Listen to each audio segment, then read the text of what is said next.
वसमत नगर परिषद सार्वत्रिक निवडणूक 2025 ची रणधुमाळी सुरू झाली असून राष्ट्रवादी काँग्रेस पार्टी, अजित पवार गट आणि शिवसेना शिंदे गटाच्या वतीने वसमत शहरात डोर टू डोर प्रचारास सुरुवात करण्यात आली आहे।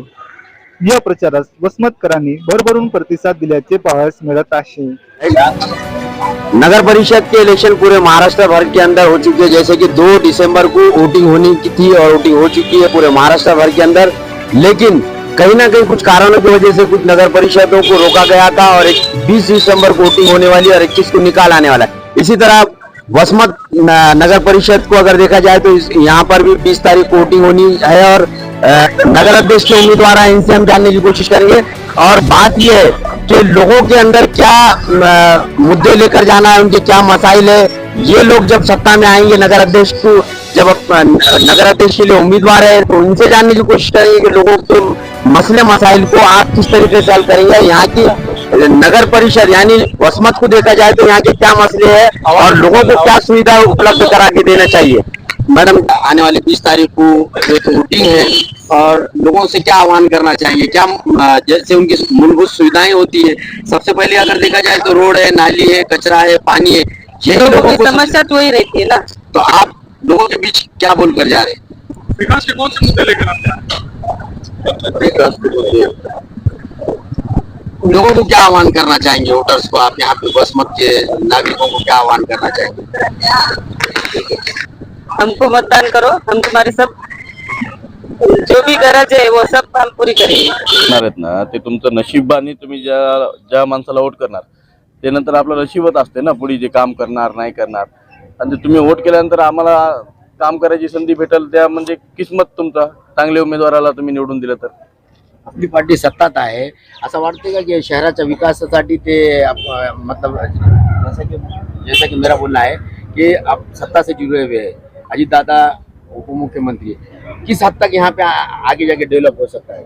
अभी आपको हमारे सहकारी में जो बोले है की जे सांगितलंय की तुम्हाला ड्रेनेजचं आमचं भैयानी मंजुरी आणलेली आहे, आमदार साहेबांनी। नंतर 117 कोटीची पाईपलाईन, जी नवीन पाईपलाईन जी आहे त्याची मंजुरी आणलेली आहे। नंतर रस्त्यासाठी भैया आग्रही आहेत, पूर्ण शहराचे रस्ते पुन्हा एकदा कॉन्क्रिटीकरण करून आम्ही पूर्ण रस्त्याच्या शहराचा मॅप एक चांगल्या प्रकारे केला आहे। आमच्या जाहीरनाम्यात आम्ही जे वचन दिलं आहे त्याच्यावर आम्ही पूर्ण काम करण्याचा आमचं संकल्प आहे आणि भैयाचा सुद्धा तेच मानस आहे। वोटरला काय आवाहन करणार? तुम्ही सगळे सुज्ञ आहात, येणाऱ्या 20 तारखेला आपण विकासाला मत द्यावं व आपल्या शहराचा विकास करावा, विकास करून घ्यावा एवढीच आपल्याला विनंती करतो। येणाऱ्या 20 तारखेला तिन्ही घड्याळ आणि धनुष्यबाण या चिन्हासमोरील बटन दाबून आम्ही भैयांनी उभं केलेल्या सर्व 30 उमेदवाराला आपण विजयी करसाल अशी आपल्या सर्व वसमत वासियाकडून अपेक्षा बाळगतो।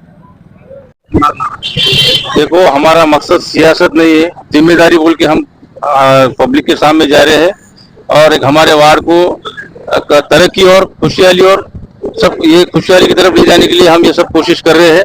तो हमारा सब वोटर से हमारी विनती है कि हमको वोट दीजिए, हम 24/7 आपकी सेवा में लगे रहेंगे। मूलभूत जो गरजा है अभी जनता के, जैसे कचरा, पानी, लाइट, इसकी व्यवस्था करेंगे और पहले वही जरूरी है सॉल्व करना, उसके बाद हम आगे विकास काम चालू करेंगे।